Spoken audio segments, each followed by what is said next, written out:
Nangyari ang pangalan mo, Panginoong Jesucristo. Amen. Now unto the eternal, immortal, and the invisible, the only wise God, be honor and glory forever and ever. Amen. So, purihin ang Panginoong Diyos, may daydayaw ti Apo kakabsat, at nawa ay nasa mabuting kalagayan po tayong lahat, mga kapatid. Amen. So, March 2, 2023, tayo po ay mag-aaral, mga kapatid. Amen. Sa tulong at biyaya ng Panginoong Diyos, sa ikalalago ng ating pananampalataya at spiritual, dahil sa ating study and grow, ay pinag-uusapan natin ang choose to grow. So, ngayong gabi ay pangatlong pagtatalakay natin ito, mga kapatid. Piliin natin na lumago. Okay, dahil mayroon tayong mga natalakay sa mga nagdaang araw na ang paglago ay ayon sa ating pagpili.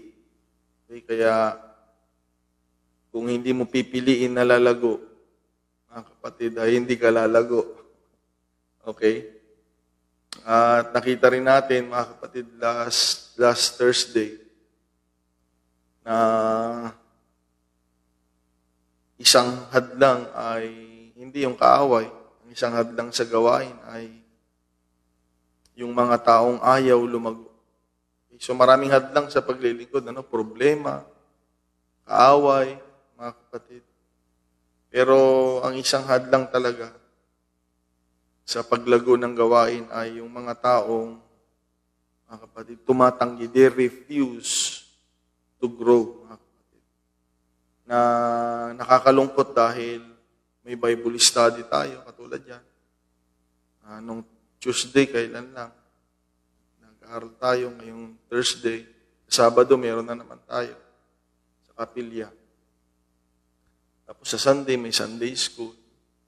At mayroong pangangaral. So, sa isang linggo ay napakaraming tsansa na mapakain natin ang kaluluwa natin, mapalago natin ang spiritual natin, at mapalago natin ang pananampalataya natin. Pero kung hindi natin pipiliin na lalago, mga kapatid, ay masasayang po yun, mga yun. Okay, sayang lang. Na ang bilis ng panahon. Kagaya niyan ay March na ulit, mga kapatid. So sa Sunday ay first Sunday ng buwan ng March ulit. No? Kaya wag nating mamiss. Dahil sa bawat araw ay tumatanda po tayo, mga kapatid. Okay? So ngayon ay March 2, bukas March 3 na. Tumatanda na naman tayo ng isang araw, so huwag nating sayangin ang pagkakataon. Kaya sa teksto natin ay nababanggit dito ni Apostol Pedro, mga kapatid, sa 2 Peter chapter 3, verse 18. Ang sabi niya dito, "But grow in grace and in the knowledge of our Lord and Savior Jesus Christ." So, hindi lamang dapat pala tayo maging recipient ng grace. Kung hindi yung tinanggap nating biyaya, ay lumago tayo doon, mga kapatid. At sa pagkakakilanlan, kaalaman sa ating Panginoon na tagapagligtas, walang ibang ating Panginoong Jesucristo. To Him be glory both now and forever. Amen. Yun yung mga huling pananalita ni Pedro sa kanyang dalawang aklat na naisulat. Na, mga kapatid, ang goal natin ay lumago tayo, amen, sa biyayang tinanggap natin at sa pagkakakilanlan sa ating Panginoong Jesucristo. Dahil wala pong hanggan ito hanggat nabubuhay po tayo. Yun ang ibig sabihin, mga kapatid. Dahil, mga kapatid, wala pa pong nakakilala ng lubos, okay, ng 100%. Marami pa pong bagay ang gustong ipaalam sa atin ng Panginoon dahil may ugali ang Diyos, mga kapatid. Sabi nga niya sa Lumang Tipan, it is the glory of the Lord to conceal a thing. Kaluwalhatian ng Panginoon na maglihim. Okay, kaya nga, hindi alam ng lahat ng relihiyon. Hindi alam lahat ng may Biblia. Okay? Kaluwalhatian ng Diyos, sabi sa Proverbs, it is the glory of the Lord to conceal a thing. So pag may mga bagay na hindi hinahayag ng Panginoon sa lahat, ibig sabihin meron lamang siyang pinagkakalooban ng kaunawaan at kaalaman. Dahil gustong-gusto niya na meron siyang tinatago, mga kapatid, dahil yun naman yung trabaho natin na nag-aaral, nagsasaliksik, na ipagkaloob ng Diyos sa atin ang kaunawaan. Tandaan ninyo, lahat ng relihiyon sumasamba din sa pangalan ni Jesus, may mga Biblia, pero hindi nila siya kilala kagaya ng pagkakakilanlan natin sa Kanya. Okay, salamat sa Panginoon na tayo po ay pinagkalooban niya ng kapahayagan. Mga kapatid, na may mga relihiyon nga naman na siya ay tao lang, maliit na Diyos, pangalawang persona, propeta. Lahat ay pinapaniwalaan natin yan. Pero ang hindi nila pinapaniwalaan yung isang mahalagang bagay na hindi niya hinayag sa lahat. Okay? Kaya nga wala tayong mababasa sa Bible na hinahanap nila eh. Dahil ang sabi nga ni Pedro ay lumago tayo sa pagkakakilanlan sa Panginoon. Wala yung hinahanap nila sa Bible na diretsyong sinabi ng Panginoon, ako ay Diyos. Okay, yun yung hinahanap nila eh. Okay? Ngunit sa atin, mga kapatid na nagsasaliksik, sa atin na nag-aaral, ay pinaunawa ng Panginoon sa mga talata na siya nga ang tunay na Panginoon, mga kapatid. Kaya, yan ang ating gampanin. Okay? Wala po tayong mahihintay, paghihintayin lamang natin ang kapahayagan. Ipakita natin sa Panginoong Diyos ang ating kagustuhan, mga kapatid, upang ihayag niya ang mga bagay na nililihim niya sa iba. At ngayon, mga kapatid, ay sinasamantala natin at ini-enjoy natin ang pagkakakilanlan sa ating Panginoong Jesucristo. So natalakay din natin, last Thursday, na sa Bible ay merong mga immature na mga miyembro.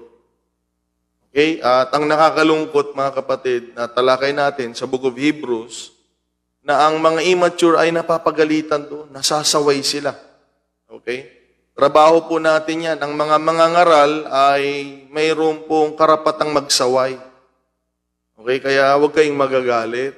Kasi hindi dapat kami masaya na 10 years na kayo, 20 years na kayo, mga kapatid, hindi pa tayo malago. Okay? Hindi po ito paramihan ng taon, no? Kasi may mga tao nung general conference ka, may nakaupo akong matandang babae, sabi niya, Pastor, ilang taon na kayo sa UPC? Sabi ko, 30 ka ako.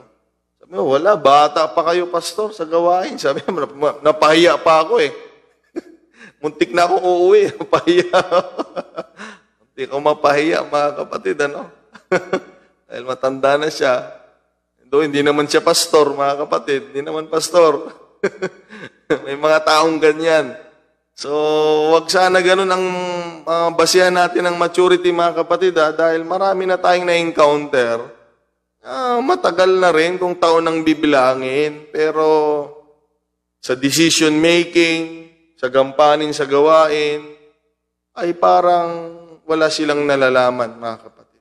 Kaya wag tayo nawang maging ganun. So ito ay hamon sa atin ng Panginoong Diyos, mga kapatid, na dapat habang tumatagal, lalo tayong lumalago, mga kapatid. Amen. Masaya ba kayong nagtanim ng halaman? O nag-alaga ng hayop, mga kapatid? Na ini-expect mo ito, ganitong buwan, yan ay malaki na, yan ay magbubulaklak na, yan ay mamumunga na. Na mga kapatid, hindi nangyari. Okay? Sayang ang pagdidilig, sayang ang pagod, mga kapatid. Ganon din sa mga ibang alagain natin. Okay? Meron yan sa Bible, mga kapatid, kung maalala ninyo. Okay? Meron po sa Bible yan. Nung sa isang, may ginamit doon na, pananim doon. Na bumisita doon yung may-ari, mga kapatid. Sa Book of Luke, kung hindi ako nagkakamali, sa Book of Luke, ay bumisita doon yung may-ari. At kinausap niya yung nag-aalaga. Na yun ay patungkol sa pastor, mga kapatid, no? Sabi nung may-ari, ilang taon na ito hindi pa nagbubunga, tanggalin na, sabi nung may-ari. Salamat na lang, mga kapatid, merong nagmi-mediate. Merong nag-i-intercede, merong namamagitan, mga kapatid. Ang sabi nung tagapag-alaga, bigyan po natin ng ilang taon pa. Akin po yung i-cultivate at akin yan lalagyan ng pataba. Kaya itong ginagawa natin ay kinukultivate tayo at nilalagyan tayo ng pataba upang masumpungan tayo ng nagmamay-ari na naglagay sa atin sa vineyard, sa pananim ng Panginoon.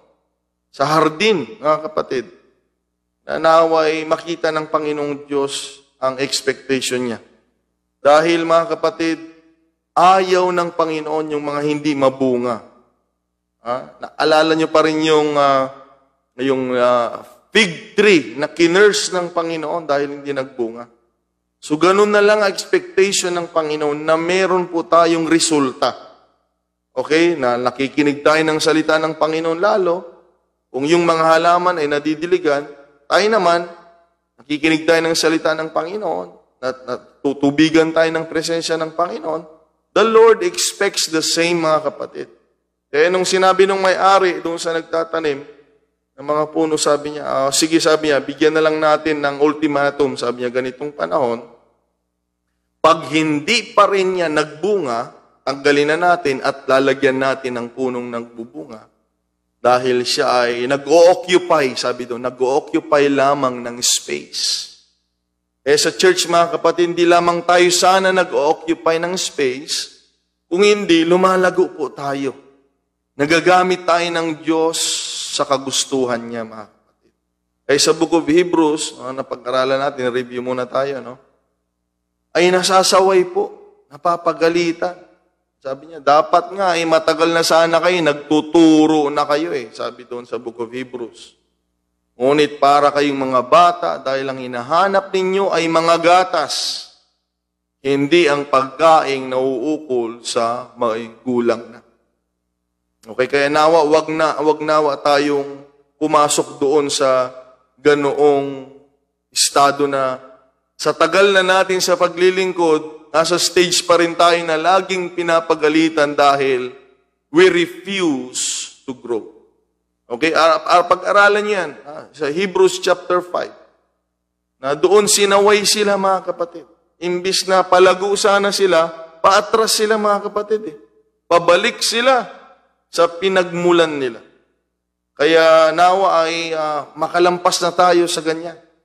Okay? Do mayroon tayong pagkakamali, pero sana huwag tayong pumasok sa pagkakamali na ayaw nating lumago. Okay? Yan yung isang pinaka-nakakalungkot na pagkakamali. Maling-mali talaga tayo pag ayaw nating lumago sa pananampalataya at sa ating spiritual na pamumuhay, mga kapatid. Tulungan tayo ng Diyos dahil yan po ang isang hadlang sa paglago ng gawain ang mga taong ayaw lumago sa pananampalataya at sa spiritual. Dahil yan pong binibigay sa atin ng Panginoon. Bago tayo lumago sa bilang, kailangan maging responsable po tayo. Dahil hindi natin maaalagaan ang maraming bilang kung iaasa lang natin sa pastor natin. Okay, mga kapatid? Kaya huwag tayo magtataka pag hindi tayo lumalago. Dahil hindi kaya ni pastor i-load lahat, mga kapatid. Hindi kaya ni pastoran ng 1,000 kaluluwa. Kailangan niya ng mga katuwang. Okay, yan ang kapahayagan sa akin ng Panginoon. Nung nag-open na kami ng prayer meeting ulit dito, mga kapatid. Ngayong maluwag na tayo. Okay. Doon, mayroon tayong prayer araw-araw nung nag-open na kami ng prayer meeting ng gabi. Every Wednesday. Yun ang kapahayagan sa akin ng Panginoon. Hindi mo kayang magpastor ng marami. Kaya babalik tayo doon sa kautusan ng Panginoon. We need to disciple. Kaya nung nag-disciple ang Panginoon ng 12, tingnan ninyo ang mga alagad, dumami ng dumami. Hindi pasanin ng Panginoong Jesucristo ang lahat. Si Jesus pa yun, ha? Si Jesucristo pa yun. Di lalo na tayo, hindi natin kaya. So, we need to train. We need to lead people to grow. Upang kung maraming kaluluwang papasok, ito yung sinabi sa akin ng Panginoon, hindi sila mapabayaan, mga kapatid. At patuloy din silang lalago. Okay? So kung malago tayong Kristiyano, mga kapatid, ibig sabihin magbubunga tayo, dadami po tayo, at lalago din sa bilang. Pero kailangan, sabi ng Panginoon, nilagay niya sa puso ko na, kailangan muna kayong lumago sa pananampalataya at sa spiritual. Okay? Dahil pag karoon na ng harvest, hindi masisira ang mga binhi, hindi mabubulok, hindi mapapabayaan, bagkus maiingatan at maalagaan. Yan sa kamalig, okay, sa ating bahay panambahan. Okay, so sa gabing ito, March 2, mga kapatid, ay ating pag-uusapan dito, mga kapatid, at itutuloy itong choose to grow, pangatlong talakay na natin, mga kapatid. Okay? So, handa natin muli ang ating mga puso at mga Bible, ang ating mga notes and pen. Okay. So, spiritual growth is not an option. Okay, hindi yan yung pipiliin ba natin na para lamang yata ito sa ilan eh. May mga mentality kasi na gano'n eh. Na ang alam nung iba, ang paglago spiritually, ang paglago sa pananampalataya, ay para lang yan doon sa mga ano. Ayan, yung mga magba-Bible school, yan, mga magpapastor lang. Sila lang yung mga dapat malago sa spirituality. So, mga kapatid, we miss the point na pinanganak tayo sa kaharian pag gano'n. So, ibig sabihin, ang kailangan lang lumago, yung may mga special calling, dahil dalawang klase po ang calling eh, ano? We are called para sa ikaliligtas, and then, pwede din tayong pumasok sa special calling, or we are called to the ministry. So, kung sila lang yung lalago, yung mga magpapastor, yung mga potential leaders sa church, kung sila lang yung lalago, how about you na pinanganak ka rin sa spiritual? Huwag natin kakalimutan yun, mga kapatid, okay? Sila lang ba yung pinanganak spiritually? Sila lang ba yung may pananampalataya sa church? Sila lang ba yung nakakarinig ng salita ng Panginoon? Sila lang ba yung mga taong nakakaramdam ng presensya ng Panginoon? O hindi ba tayong lahat? Okay? So, hindi po option ang spiritual growth, mga kapatid. At hindi lamang ito para sa mga nabibilang na mga tao. Okay? Lahat ng pinanganak, okay? Muli. Okay, lahat ng pinanganak muli sa ikalawang pagkakataon spiritually ay kinakailangang lumago doon. Okay, nabanggit ko kanina yung review natin last Thursday na sinasaway, pinapagalitan yung mga immature sa Biblia, particularly mga kapatid sa book of Hebrews.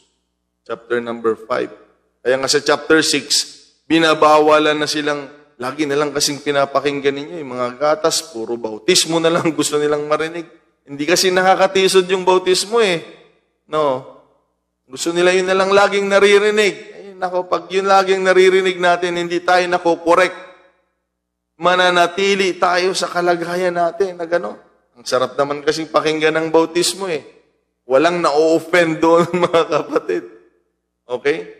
So, ganun din yan, no? Pumasok muna tayo physically, mga kapatid. Physically. pag magkakasama kayong magkakabatch, okay? Nung bata ko, medyo maliit talaga ako eh. Doon kami sa lugar namin, ng mga Pamplona ay matatangkad. Ako lang siguro yung pinakamababa, 5'8", mga kapatid.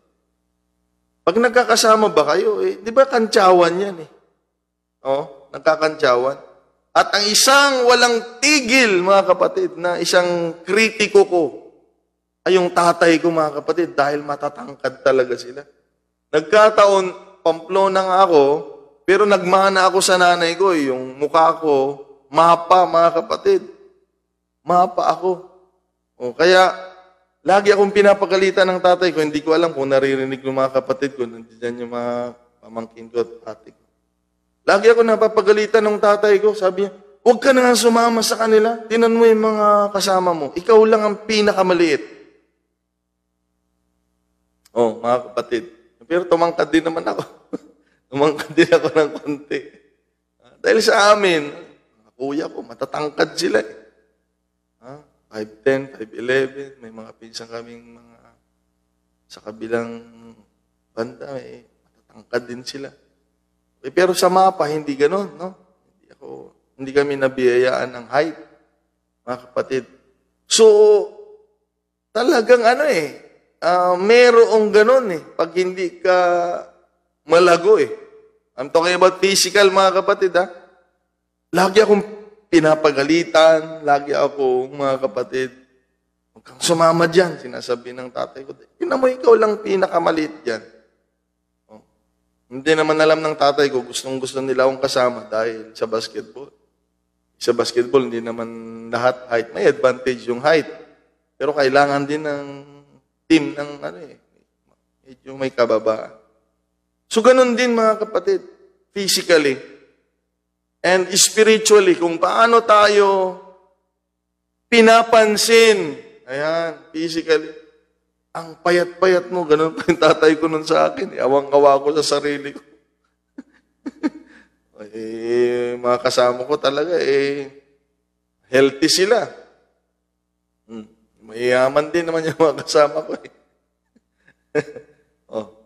Sabi ni tatay, payat-payat mo, ang liit-liit mo, kasama mo sila. So, natural na napapansin ka kapag medyo nahuhuli ka. Natural po yun. Kaya akala natin ang mga napapansin lang yung mga nasa taas. Yes, nasa kanila yung yung spotlight, yung limelight. Talagang kitang-kita yung mga malalago eh. Kitang-kita yung mga healthy. Pero beyond all of that, mga kapatid, it is undeniable na napapansin din yung di ba dapat pare-pareho na kayo? Okay? Kaya dapat sa church, mga kapatid, meron tayong hangarin. Okay? Kaya sa church nung mga young people pa kami, isang araw, tatayo din ako dyan. Kailangan meron tayong ganon. Isang araw, magagamit din ako. Okay? Dahil ang Diyos nakikita niya po yung nilalaman ng puso at isipan natin. Okay? Kailangan sa paglago, mga kapatid, it requires diligent effort. Kailangan. Pag sinabing diligent or diligence, ay kailangan steady. Hindi yung steady titigil, ha? Ibig sabihin nun, constant, tuloy-tuloy. Okay? And then, pag sinabing diligence, merong activity. Tuloy-tuloy na activity. Ayan, para mas maganda. Pag uunawain natin spiritually, pag sinabing diligence, dahil nababasa yan sa Bible, babasahin natin mamaya. Ang ibig sabihin yan ay devoted tayo. Okay? Kailangan meron tayong diligent effort. Kaya nga, kahit anong turo ni Jesucristo sa kanyang mga alagad, kung merong isang Judas doon na nagpapabaya, iba yung effort niya, mga kapatid. Okay? Iba yung effort niya. So, hindi niya narating yung layunin ng Diyos sa kanya na kung pwede pala kasama siya sa Book of Acts, revival sana, mga kapatid. Okay? Ay napakahalaga sa paglago ng diligent effort. Dahil physically, mga kapatid, physically, kahit hindi ka kakain ng maayos, subukan natin, kahit hindi tayo inom ng bitamina, kahit hindi tayo maligo, kahit di natin alagaan yung sarili natin. Ayan. Physically, tatanda tayo. Kukulubot yung balat, diba? Lalabo yung paningin. Yan yung mga senyales ng mga nag-iedad na nagmamatured yung physical, mga kapatid. Kahit hindi yan alagaan. Diba, may mga napapansin nga tayo na mga kawawa na ang dami nilang anak. Ang dami na nilang anak, pero dyan lang sila sa palaboy, mga kapatid. No? Nakaka-produce sila ng anak. Dahil itong physical, mga kapatid natin, ay sadyang nag-iedad ito. Tumatanda po talaga ito. Kahit sa ayaw mo at sa gusto mo, tumatanda po ang physical ng kusa. Kusa po, mga kapatid. Okay? Ganyan po ang physical natin. Okay? Kahit ayaw mong tumanda, physically, tatanda ka. Okay, mga kapatid? Ngayon po yung pandaraya ng physical natin. Na, kung yan ay nangyayari physically, hindi po ganyan spiritually. Kung ganyan lang sana, Ang ganda. Lahat ng nabautismuhan kay Kristo, lahat ng tumanggap sa Holy Ghost, mga kapatid, kahit hindi na nag-aaral, lumalago, ay, ang sarap siguro ng buhay ng mga pastor, mga kapatid. Ang sarap ng buhay. Di ba? Pinanganak na sila sa kaharian. Mga kapatid, lumalago sila.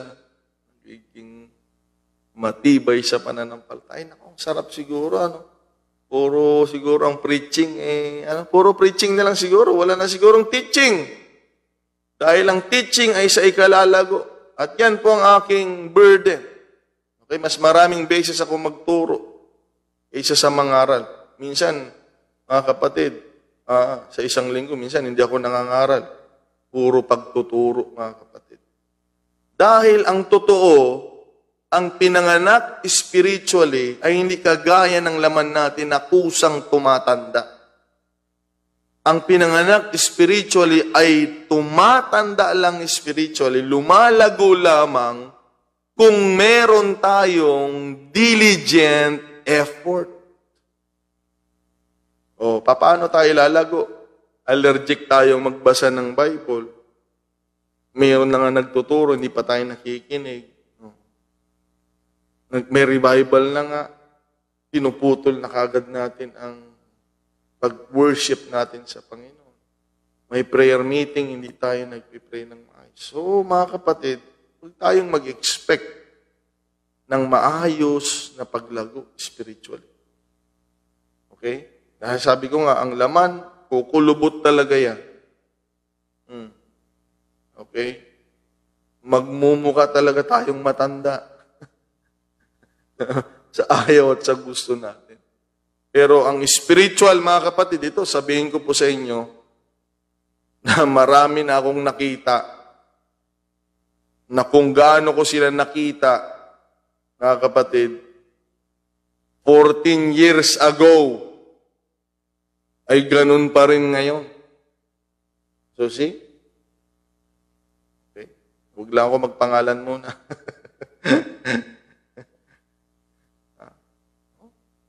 Kung sa laman yun, di ba? Malaki ng pagbabago yung 14 years. Malaki ng pagbabago, mga kapatid. 14 years ago, hindi pa ako buntis.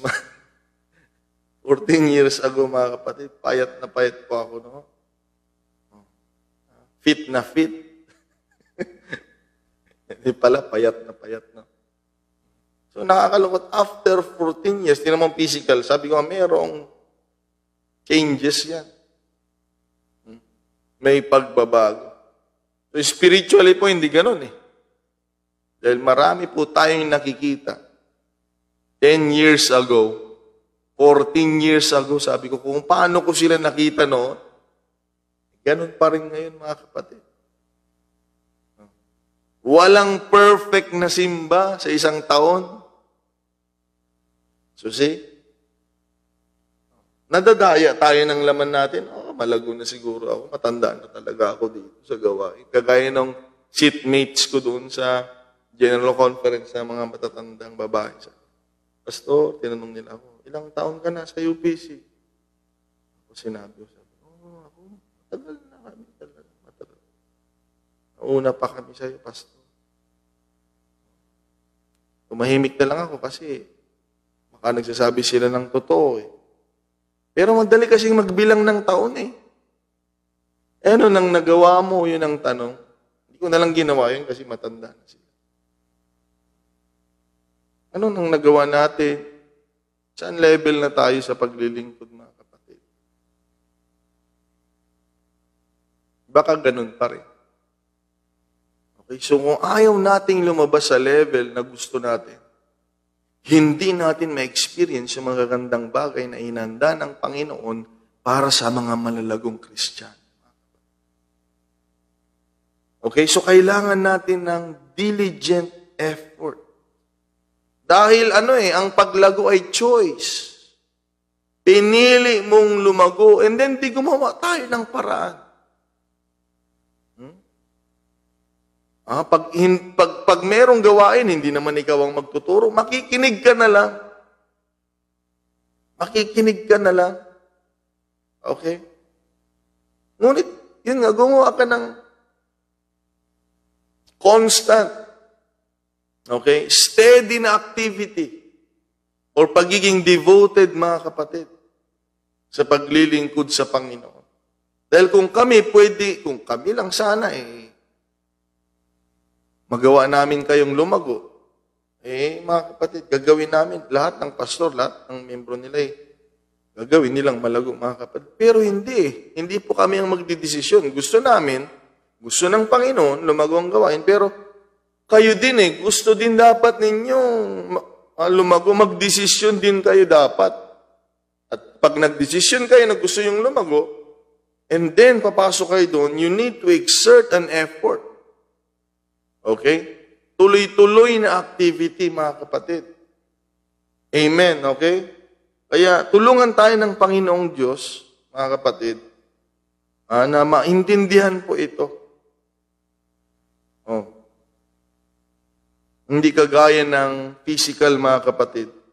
Natandaan natin merong part sa buhay natin. Ito na lang, para gustuhin mo ng lumago. Okay? Minsan kasi akala natin, yun na nga, para lang yan doon sa mga magpapastor, para lang yan sa mga magpipresidente ng department, mga LM, youth. Akala natin, yun lang para sa kanila lang ang paglago Ito, mga kapatid, para gustuhin mo ng lumago, kawawa yung pinanganak spiritually sa buhay mo kung hindi mo yan palalagoy. Dahil ang nakakalungkot, mga kapatid, ito po, mayroon ding namamatay spiritually. Kung wala, sanang nawawala. Hindi nyo na po maririnig ito kung gaano kahalaga ang paglago. Kung wala tayong nakikitang nawawala sa kalooban ng Diyos, hindi na po tayo mag-aaksaya ng panahon na ipapaliwanag sa atin kung gaano kahalaga ang paglago sa pananampalataya at spiritual. Kailangan mong gustuhing lumago kung naipanganak ka na spiritually. kailangan. Okay? So, dito mga kapatid sa ating pag-aaral, okay, nababanggit din dito na hindi porket tumatanda tayo sa laman, ay tumatanda na rin tayo spiritually. Okay. Yun yung isang daya nga eh. Napakadaya nun. Ang dali kasi magbilang. Alam mo, ako 30 years na ako. Alam mo, ako 40 years na ako. Nauna pa ako sa'yo. Pero mga kapatid, nakikita kasi eh. Okay? Ang matured na hayop, nakikita obviously. Physically, and then nagpo-produce yan. Ang matured na puno, mga kapatid, nakikita yan physically at nakikita din yan sa kanyang bunga.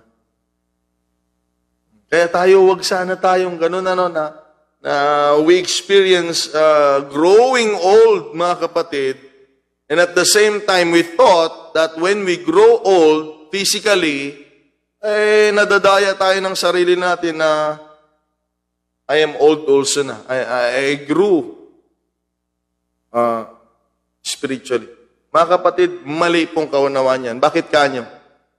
Bakit? Meron tayong mga bagong baptize na mga 60 years old. Okay, medyo i-break muna natin yung kaisipan na pag matanda na, matured na. O sandali lang muna, spiritually, iba muna. May mga bagong baptize tayo, 40 years old. May mga baptize tayo, bagong baptize, 50 years old. At hindi lang minsan eh. That means, yung ibig bang sabihin nun, dahil matanda na sila, matured na rin sila spiritually? Alam kong sagot ninyo, hindi. Tama po kayo. Dahil hindi ibig sabihin matured na, matanda na yung laman, matanda na rin ang spirituality natin. Okay? Kaya nga nakakahiya pag nakita natin yung mga matagal na sa gawain na nag-aaral pa. Nakakahiya pag nakita natin sila kung paano sila manalangin, excited na excited sila sa pagsamba, Nakakahiya dahil sila na mga nauna na excited pa rin sila. Di lalo dapat tayo, mga kapatid. Dahil ang totoo, when you choose to grow, you will exert an effort, mga kapatid. And we need a diligent effort. Amen. Purihin ang Panginoong Diyos, mga kapatid. Anong oras na ba? Okay? Spiritual growth requires concentrated effort. Kailangan talaga desidido tayo eh. Ulitin ko, itong laman, kahit di mo pakainin yan, kahit di ka matulog, kahit di ka uminom ng vitamina, kahit di ka, sabi mo na lang di ka nabubuhay ng maayos physically, tatanda yan eh. Tatanda yan. Sabihin ko sana, kumuha ka ng salamin, sabi ko tatanda yan. Okay? 10 years ago, mga kapatid, di ganitong itsura natin. Tatanda po yan. Ito yung daya ng physical, mga kapatid. Pero sa spiritual, mga kapatid, kailangan talaga diligent and concentrated effort. Pag pinili mong lumago, kailangan desidido ka talagang lumago, mga kapatid. Gustuin. Okay, nung bago pa ako, mga kapatid, kaya gusto kong noon mag-isa, kasi habang kumakain ako, nagbabasa ako ng Bible. Pag may kasama ka, hindi mo magagawa yun. Mga kapatid, gusto ko talagang lumago eh. Okay? 3 beses na pananalangin isang araw, tig-isang oras yun. Paggising, tapos yung tanghali, minsan hapon, okay, kung anong oras doon, tanghali or hapon, tapos hating gabi, bago matulog. Okay, kaya nasanay ako manalangin ng alas 12. Sanay pa ako manalangin ng alas 12 ng gabi. Tig-isang oras yan. Gusto ko talagang lumago eh. Hindi mo naman makukuha yung gusto mong paglago na kulang ka sa panalangin. Walang diligent and concentrated effort. Nakakapag-pray ka na lang pag may prayer meeting o kaya pag umalo ka sa gawain. Nakakabasa ka na lang ng Bible pag sinabi ng teacher, o basahin natin ng Bible. Hindi po ganun, mga kapatid. Hindi po ganun. Tapos ang goal ko pa noon, wala pa akong plano mag-Bible school noon. Wala, hindi ko nga alam yung calling na yun. Wala akong alam. Ang goal ko noon, sa isang araw, isang memory verse. Sa isang araw. Sa 1 week, kailangan meron akong isang chapter na memory verse. Grabe, no, mga kapatid? So yun pala, itong tinuturo ko, ay tugma doon. Hindi ko pa narinig ito noon. Hindi ko pa narinig. Pero kung gusto mo palang lumago, meron kang dapat gawin. Akalain mo yun, araw-araw, isang memory verse. Sa isang araw, isa. Sa 1 week, 1 chapter. So, ilan na yun? Bukod sa isang araw. Isang araw, 7. Di ba? Araw-araw. Tapos, bukod pa dun sa isang chapter. Yung pananalangin, mga kapatid. Okay. Ibig sabihin talaga, pag gusto mong lumago, meron kang gagawin. Okay? Meron kang gagawin. Nung bago pa ako yun, mga kapatid, nung bago pa ako. Gusto ko talagang lumago Ayaw kong mawala dito sa pananampalatayang ito. Dahil uulitin ko, hindi na natin kailangang lumago kung walang nawawala.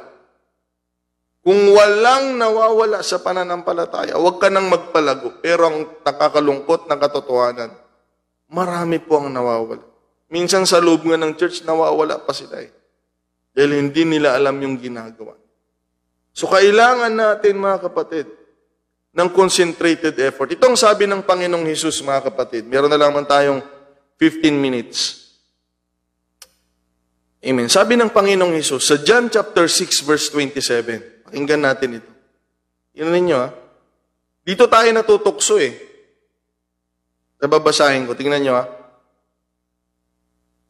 Sabi ng Panginoon, sa John chapter 6, verse 27, labor not for the meat that perisheth. Okay? Yan yung pinagtatrabahuhan natin. Sa ibang translation kaya, ano kaya ito? Sabi ng Panginoon, huwag niyong pagtrabahuhan. Okay? Huwag niyong igugol. Doon kayo nagbibigay ng diligent effort ninyo Sabi ng Panginoon, sa pagkain na yung literal na kinakain ng laman. Ibang translation, tingnan natin.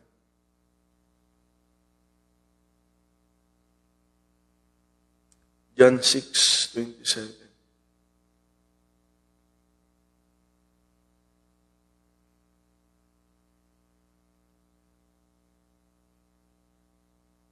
Sa NIV. Do not work for food that spoils. Pero ang totoo, mga kapatid, kaya ka nagtatrabaho, ang bili ng pagkain. Okay? Do not work. We are talking about concentrated effort. We are talking about diligent effort. Ito po si Jesucristo ang nagsasalita dito, mga kapatid. Okay? Do not work for food that spoils, but for food that endures to eternal life. Siguro, pag malago na tayong Kristiyano, hindi ko na kailangan ipaliwanag po ito, mga kapatid. Okay? Sa King James kasi, labor not for the meat which perisheth, but for the meat which endures unto everlasting life. Yun ang problema natin, mga kapatid. Dahil gusto nating lumago spiritually, pero ubos na ubos yung lakas natin, yung panahon natin sa mga bagay na pagkain na uukol sa physical. Okay? Ang totoo pala, ang dapat din nating pagtrabaho. I'm not against working for your family, mga kapatid. Gawin niyo po yan. Pero ang point dito, mga kapatid, if we know how to work, how to labor for the food, para sa ating physical, mga kapatid, we need to do the same spiritually. Okay, kung pinanganak ka na spiritually, mga kapatid, huwag masyado na ang concern natin ay physical health. Okay po yan, I am not against.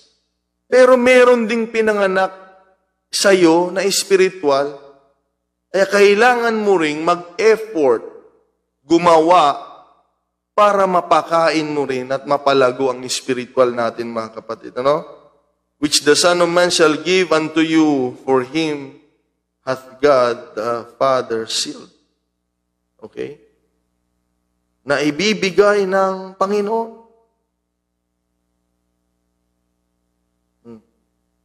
Hindi talaga tutugma, no? Pag gawa tayo ng gawa sa buhay na nauukol sa mundong ito, mas bakit kaya hindi ako lumalago?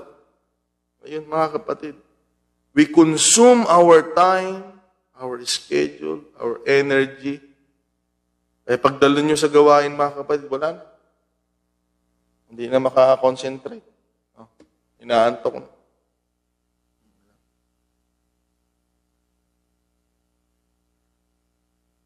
Dahil naubos na yung panahon natin, lakas natin, sa mga bagay na uukol sa mundo. Pero ang totoo pala, sabi ng Panginoon ay, kailangan nating gumawa. Okay? Work, labor for the meat, for the food that will endure unto everlasting life. Kaya ang daya nga sa atin, diyan naman yung Bible ko. Andiyan naman, meron naman kaming Sunday service. Oo nga, pero pagdating dun sa service, kumusta ka? Pag narinig mo nga yung preaching, hindi mo pa nga tinatanggap lahat eh. Okay. Hindi pa nga eh. Sinasangga pa nga natin yung iba eh. Pipili lang natin yung gusto natin. So, no wonder why. Hindi tayo magiging malagong Kristiyano. Dahil lang nakakalungkot sa church, mga kapatid, pag hindi tayo malagong Kristiyano, hindi tayo nag-cheer, hindi tayo nag-cheer. We become critics. Pag hindi malagong Kristiyano. Sige po, kaya natin yung project na yan. Sige, tulong-tulong, kaya natin yan. Kaya mo yan, brad. Wala kang masasabing ganon. Pag nalago ka, nako, yan na naman. Pledge na naman. Nako, hirap na naman yan. Hirap na naman. Busy na. Soul winning na naman. Iba ang lumalabas sa bibig. Yan po yung katotohanan. Oh.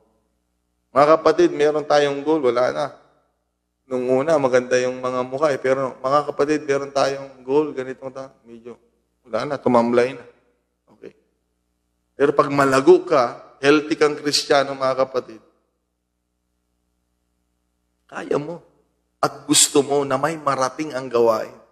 You are excited na ma-reach mo yung another level dahil every other level, merong greater level of favor and blessing ang Panginoon sa buhay natin. Pero ang pagsumikapan natin, mga kapatid, sabi ng Panginoon, yung mga bagay, there is something in you na pinanganak spiritually. So go after, work for it. Yung mga bagay na pagkain spiritual. Mga kapatid. Amen. Sa ikalalago ng ating spiritual life, mga kapatid. Meron ding sinabi dito si Paul, mga kapatid, sa church. Okay? Sa Philippians chapter 2, verse 12. Wherefore, my beloved, as ye have always obeyed. Kailangan tayong maging masunurin sa church. Not as in my presence only, but now much more in my absence. Grabe itong mga miyembrong ito, no? Masunurin kung nandyan ang pastor, at masunurin pa rin lalo kahit wala. Ay, salamat kung may mga ganyan, ano? Pansinin niyo itong mga kasunod na pananalita niya. Work out your own salvation with fear and trembling. So, ang pagsunod pala, yung word na work out, hindi lamang pag may nagbabantay. Dapat nag-work out tayo. Diligent effort. Yun yung pinag-uusapan natin. Nandyan man o wala. Yung overseer natin. Ang ating mga pastor, mga kapatid. Dahil ikaw lang po ang gagawa niya. Okay, sa ikalalago. And then sa Philippians chapter 3, verse 13, Brethren, I count not myself to have apprehended, but this one thing I do, forgetting those things which are behind and reaching forth unto those things which are before. Verse 14, I press toward the mark for the prize of the high calling of God in Christ Jesus. Ako'y nagpupumilit, nagsusumikap, mga kapatid. Grabe, ano? So, kailangan nating gumawa. Okay? Hindi lang po Lord ang gagawa. Kailangan natin ng paggawa ng Diyos, pero tinitignan din ng Panginoon kung gusto natin. Ito yung lagi kong sinasabi sa church. Mahihiwalay mo yung gusto sa gustong gusto. Magkaiba po yan, mga kapatid. Okay? Iba po yung gusto sa taong gustong gusto. Oh. Yung mga gusto, minsan naghihintay lang yan eh. Gusto niyo bang bendisyon? Yes, lahat gusto. Pero yung gustong gusto, gagawin niya yan, mga kapatid, ang magagawa niya. Ganyan po ang pagtuturo sa atin. Meron talaga tayong dapat gawin sa ikaliligtas at sa ikalalago natin, mga kapatid. Okay, yan din nabanggit ni Pedro, mga kapatid, sa ating pagtatapos. Sa 2 Peter chapter 1, verse 5 and verse 10, sabi ni Pedro, and beside this, giving all diligence. Giving all diligence. Ibig sabihin, steady in activity.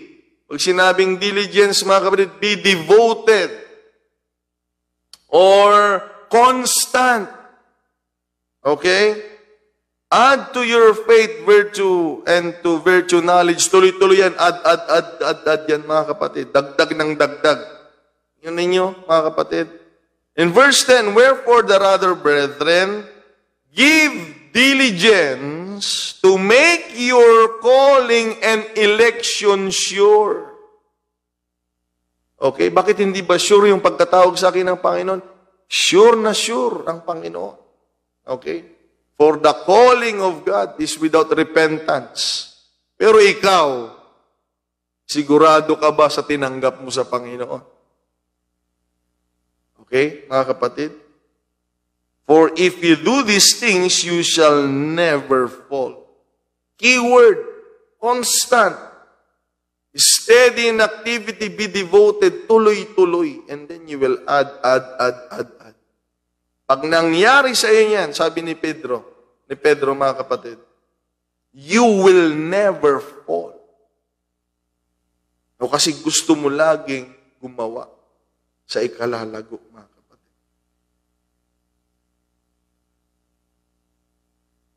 Minsan talaga, nahuhulog tayo sa trap. Kasi nga naman, nabubuhay pa rin tayo physically, mga kapatid. Kaya ito yung naalagaan natin. At nahuhulog tayo sa tukso na pag matanda na ako, ibig sabihin, matanda na rin ako sa pananampalataya. Okay, hindi po ganun. Sabi ni sabi ni Pablo kay Timoteo, kanyang apprentice, mga kapatid. Yun yung sabi ni Paul, dito tayo magtatapos, mga kapatid. Marahil. Okay, sabi niya, 1 Timothy chapter 4, verse 8, for bodily exercise profiteth little. Kunti lang pakinabang nyo dyan. Okay. Concern natin physically, kunti lang pakinabang nyo dyan. Hindi naman niya sinasabing walang pakinabang. May pakinabang, pero kunti.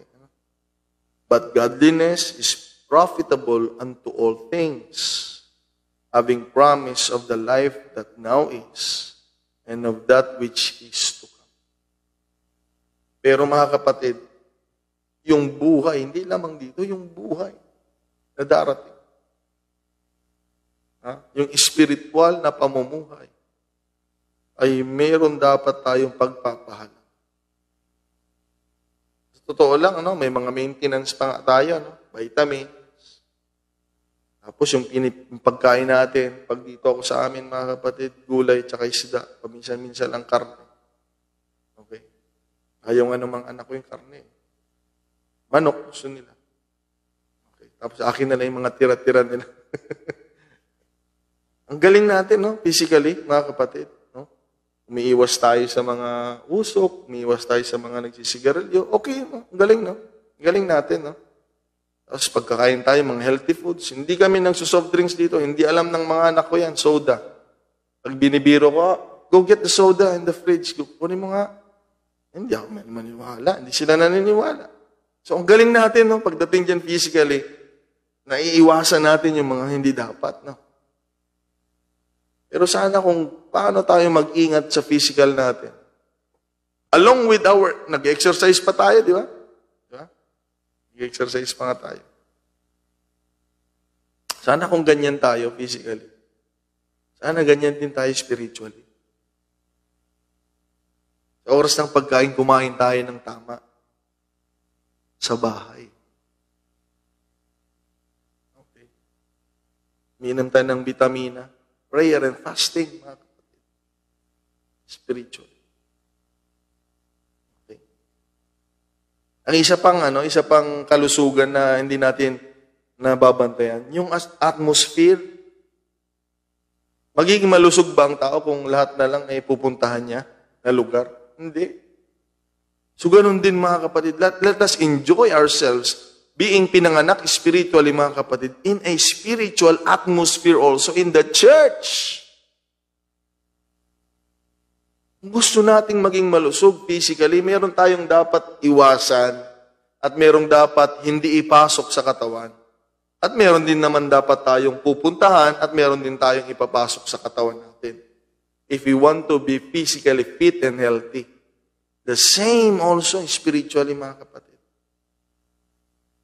Babad na babad sa labas. Sa church, kapapasok pa lang, gusto mo nang umuwi.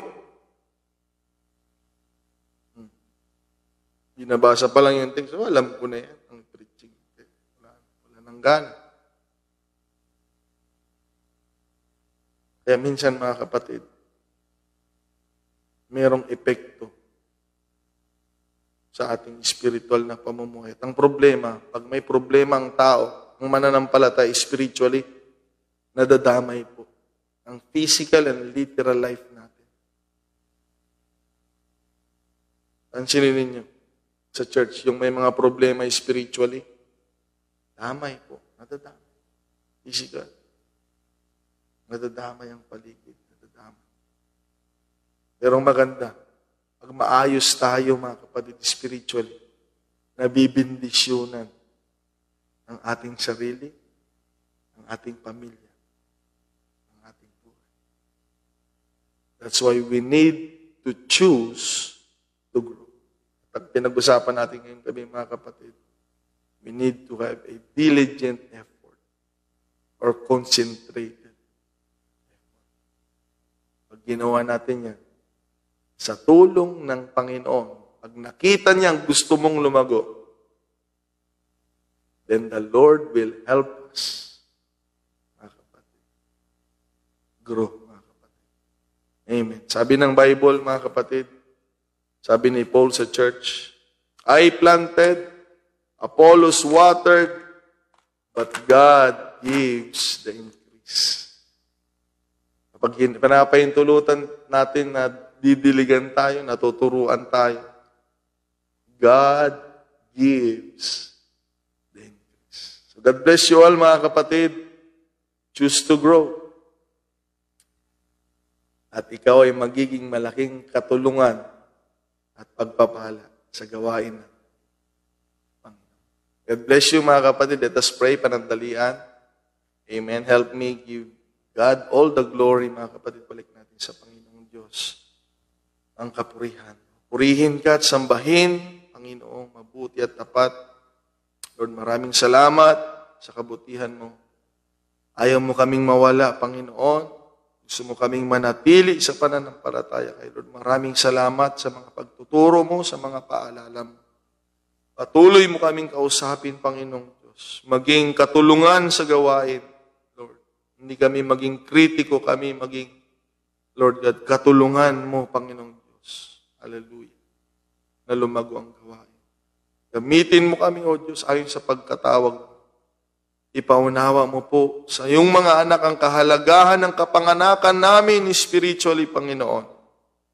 Ito'y, Panginoong Diyos, kailangan naming mag-exert ng diligent effort, Panginoon, to grow in faith, to grow, Lord God, spiritually. Kay Lord Jesus, patuloy mo kaming hamunin at bigyan ng paalala. O Diyos, upang hindi kami manatiling stagnant, Panginoon. Bagkus, maabot namin ang mga panibagong level, Lord. Taon-taon, Lord God, abutin namin ang panibagong level na naghihintay sa amin dahil alam namin in every level, Lord, ay merong dakilang bindisyon, pabor at pagpapalang nilaan mo sa mga anak mo, Panginoon. Purihin ka, O Diyos, sambahin ka mang banal. Luwalhatiin ka ngayon at magpakailan pa man. I-bless mo pong yung mga anak, Panginoon, na nakikita mong nagnanasang lumago at magpagamit sa iyong gawain. Bless them, Lord God. Show your power, Lord. Show your miracle. Lord God, at sama-sama mo kaming bindisyonan, Panginoon. Hallelujah. As we enjoy serving you, Lord God, tatagpuin mo po ang pangangailangan ng bawat isa, Panginoon. Layo mo kami sa kapahamakan, layo mo kami sa gawa ng kaaway, Panginoong Diyos. Tulungan mo kami, Lord God, lagi na, Panginoon. Maraming salamat sa mga salita mo na aming nabasa at napakinggan.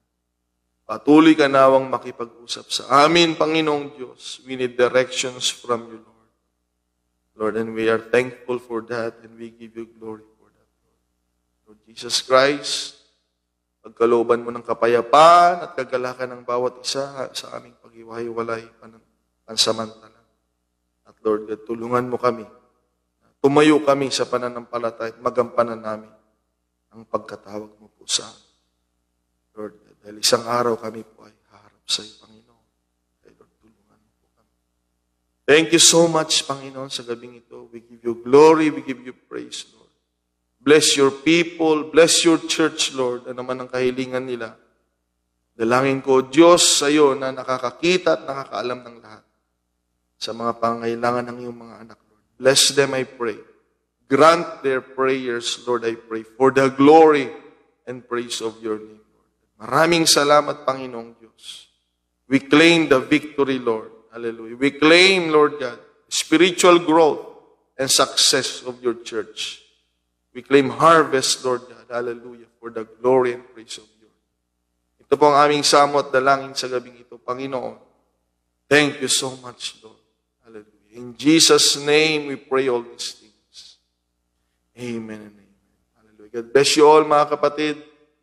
Sumaatin nawa ang biyaya at bendisyon ng Panginoon. Pagpalain tayo ng Panginoon. Amen. Naway makita ko pa kayong gamitin ng Panginoon. Mightily and powerfully anointedly for the glory of God, mga kapatid. God bless you, mga kapatid.